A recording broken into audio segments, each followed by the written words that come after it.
Hey, hello, I am George Akolade Coker, and I'm here to tell stories that matter. I normally would open this up with a story about my life, and then I would try to tell you the lesson that I thought that I learned from that story, give you like three Cliff Note style talking points in order to get the point across, and then like a little summation at the end with a like and subscribe YouTube style ending. Today I'm going to try something a little bit different because I've been trying to make a video about happiness for the last 2 days, and every take has been sort of close to what I want, and one of them was amazing, and I was like, oh my god, I got through all of these subjects and that was dope. But I just feel sort of unfulfilled by the end result of that video. So what I'm going to do right now is I'm going to tell you about a thing that I learned, and then I'm going to tell you why I think that it matters, and hopefully that'll still be just as entertaining, if not more so. Okay, yeah, let me try opening with a weird, controversial talking point, because that's very YouTube. You don't understand things. Okay, cool. So that's actually probably a really great place to start, because if I can get you to recognize what I'm trying to say here without you being offended by the fact that I just basically said you don't know anything, I think that I'll have done my job today. So, epistemologically, we have to figure out what we know, right? And that's not even necessarily true. I would say that epistemology is a school of thought that deals with the theory of knowledge. Now, if we're trying to figure out what we know, we have to recognize that some things are beliefs and some things are knowledge, right? So when you think you understand something, you have either come to the conclusion that you have a justified belief, or you believe that you truly know something that is just irrevocable fact.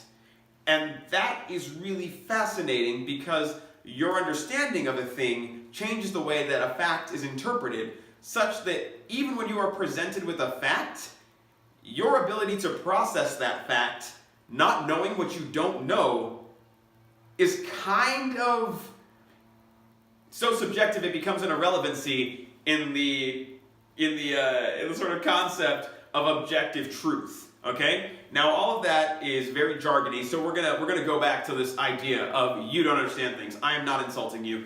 We don't understand things. We have understandings of things. We as human beings create understandings of things, right? So when I, for example, say something like, I love you, and you're like, George, it's a little intense. I don't know if I know you well enough to feel like I feel safe with you telling me things like I love you. I can go, okay, well, if you feel uncomfortable with the idea that I love you, you probably have a different understanding of what love is than I do. And actually, if you'd like to test this, I would like to say that I think you should pause the video right now and write down what you think I mean when I say, I love you. Like, what is George saying when he says that? Go ahead, pause the video, write in the comments, hit send, and I will have a little chat with you, I suppose, afterwards if you want to engage with me in that way. Alright, so I'm going to put a little thing that's just like the pause symbol, and that's when you'll like go and you can pause it there and know that I'm not going to give you any more instructions. It's my hand from pausing.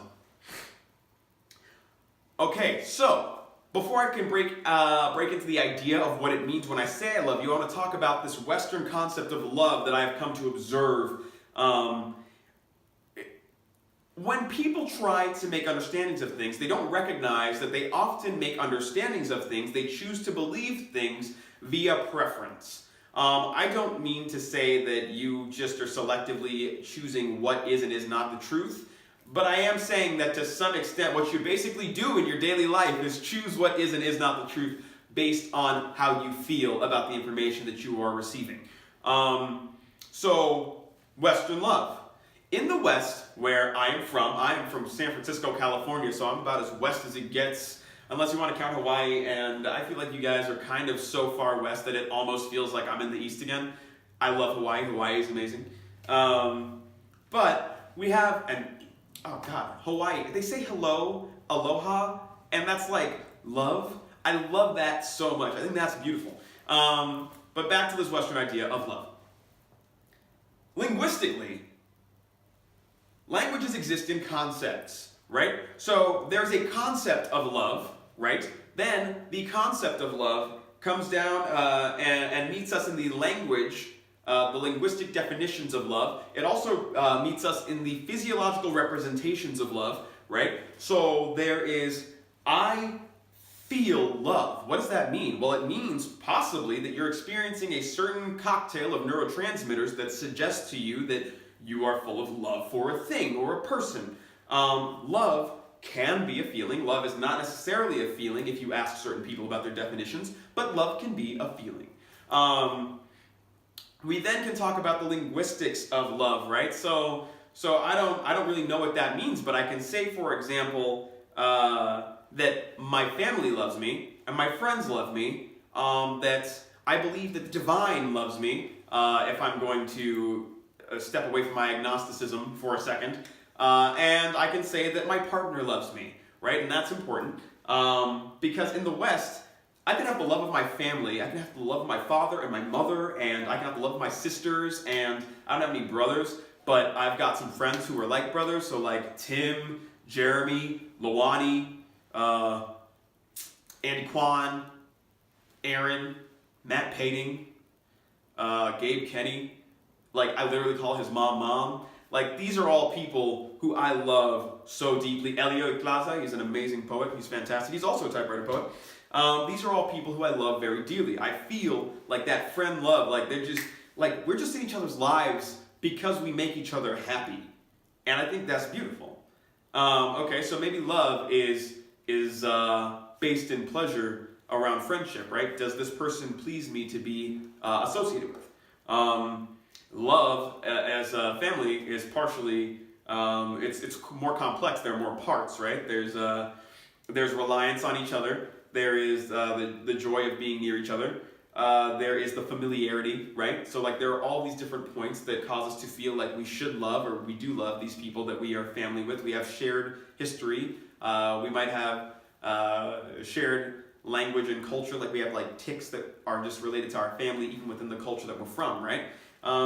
If I want to talk about God, right, like the divine, the goddess, the god, the gods, the goddesses, the animistic thought forms that exist within all things, I might say that the divine loves me, and that I feel like there is an order to the universe such that it is there for me and I am there for it. There is a mutually beneficial give and take between me and the divine, right? And that's the kind of love I could have. And I could have all three of those kinds of loves, right? The familial, the friend, the divine in the West. And people would still be like, wow, you don't have a girlfriend though, so you're probably sad and alone and you're kind of lonely.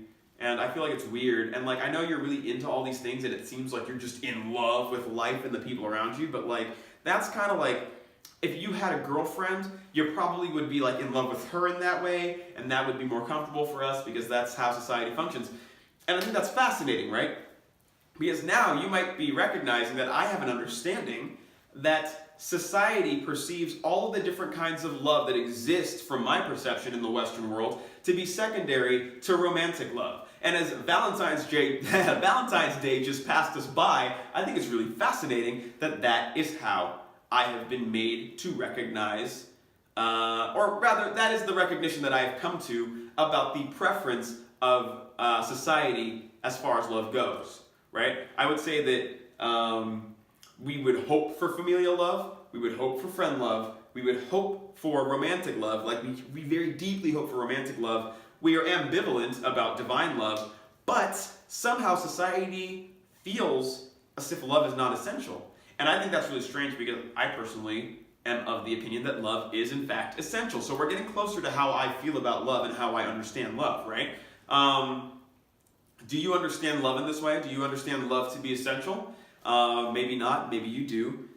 We'll see where we land at the end of this, right? Because first I asked you to talk to me about what you think I think love is. And then we're going to get to, hopefully, in your comment, what you think love is, and whether or not we align or disagree or what's going on. I think that it is absolutely fascinating, right, that there is a preference for love because Your life can be so full of certain kinds of love at any point in your life that you actually don't perceive a lack of love in any way. And you don't perceive yourself, like as a child, for example, since you haven't experienced puberty, and even if you have experienced puberty, some people are just aromantic and asexual. They just don't have a desire for romantic love. And that's like fascinating because nobody says that you're incomplete as a child because you lack that desire, right? But as you grow older, they seem to feel that way. And I honestly like to think that that's just projection, that people feel that if I am having a feeling, other people should or must have a feeling because their preference is for goodness within themselves. And so they believe that what is of them is good, that they like, and what is of them that they don't like is not good, and that what they see reflected in other people should be the good that they perceive. Which I think is fascinating because it means that whatever you see as beautiful out in the world is a beauty that lives within you, right? But if we're going to talk about my idea of love, when I say I love you, what I mean is that I personally have extended my sense of self to you such that I care about your positive, healthy spiritual growth in the same way that I care about my own. That I am invested in you, but not attached to you. That I am willing to remove myself from your life if I think that I am bad for your spiritual growth, and that I am willing to place myself in your life if I think that my presence would be good for your spiritual growth, right? And when I say spirits, I know because I just talked about the divine that you might be thinking like George, you're agnostic, and now you're talking about spirits and the divine. What I mean is that there is a thing that I believe is you, and this is part of my understanding. Once again, you may not understand the world the same way that I do. There's a part of you that exists beyond your consciousness, beyond your subconsciousness, which is like, I wouldn't say lower, but just bigger. You've got way more subconsciousness than you do consciousness. And that is the essence of your perspective as it relates to your experiences of the past, of the present, and of what you would like the future to be. That is part of your spirit. Who you are on a conscious level, on a subconscious level, and who you are connected to and how you relate to those connections you have, right? So because I love you, and that means that I want your spirit to grow well, that means that I am also invested in everything that is invested in you, in all the things that you are connected to and how well they are connecting to you. And also how you relate to your past, how you relate to your present, and how you will eventually relate to your future. Which means that I will sometimes get close to you and be like, yo, let's be friends. And I'll chat you up and just be like, sending memes about the zodiac or something, or fluffy dogs. And then at some point I'm going to ask you like, yo, so you told me like 5 months ago that you want to start a business. Where's the business? And I don't mean that in like a challenging way or like I'm judging you. I'm just like, yo, is there anything that I can do to help you move towards this thing you told me you wanted to be a part of your life? And I think that that's fascinating, right? Because I am going to have to give you guys a whole talk on happiness after this because I do believe that happiness is a really fascinating thing because the locus of control of happiness for people is up for debate. Some people believe that it is external, some people believe that it is internal, some people believe that the individual makes that choice.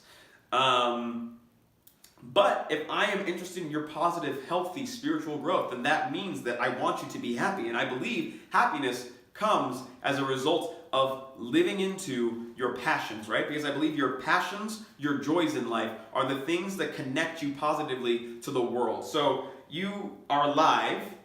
That's great, and I want you not to just be surviving, because that's a little bit less than alive. I want you to be thriving, because I feel like that's a little bit more than alive. If you are my friend, I want you to know that no matter where you are, even if you're not my friend, because I don't know you or you don't know me, or you're just like, George, you're not my friend, and I'm like, that's fine, I can accept your boundaries. I want you not to just be surviving or living. I want you to have a preference for life. I want you to have a feeling that there is a reason that you get out of bed, that you give meaning to your existence, right? Because when I was a kid, we were all asking about what's the meaning of life, and we thought that was a really profound question. And as I got older, I realized that like at some point this had probably been answered by Zen monks way back in the past, and their response was basically, you don't need a meaning for life, you need to give life meaning, and everybody was like, "Ooh, minds are blown." But basically, my preference is that you live and you thrive, right? So now that you understand how I feel about love, right? That I have this idea that to love you is to be connected to you, to feel that your positive, healthy spiritual growth, based on my continued presence in your life, should be an upwards trajectory. It should be a preference that you enjoy, right? Because even though the way that we understand the world is in preference, and our preferences sometimes bias us against things that are in fact true or are in fact in our own best interest, preferences, once you have a good sense of self, once you know yourself, and once you know your context better, I think that your preferences will be aligned with something that we can call just generally benevolent. I don't think that anybody can really understand themselves in the way that I understand myself, to be connected to other people, to love those people, unconditionally, no matter how shameful they think they are, or how huge their ego is because they think they're amazing and they're completely neglecting self for ego. I don't think you can understand yourself in the world the way that I do without feeling that the love that you have should be unconditional. I don't think that just because you're getting better or worse at things that I should love you more or less. I might prefer to spend time with you more or less in different states that I find preferential, but that is not equating to me loving you less or more. And I think that's a really important thing for people to recognize a distinguishment of, right? So now I want to say this. When I say I love you, I am saying that I have a strong preference for your positive, healthy, continued spiritual growth. That is of you and your network, of your understanding of your past, of your understanding of your future, and your understanding of your present self. And I want you to be pleased with your existence and trajectory in life. When you say I love you, what does it mean? What does that mean? Right? Because I know that I understand how I see love, but I want to understand how other people see love. Because I don't think that if everybody was saying I love you in the way that I've been trying to say I love you,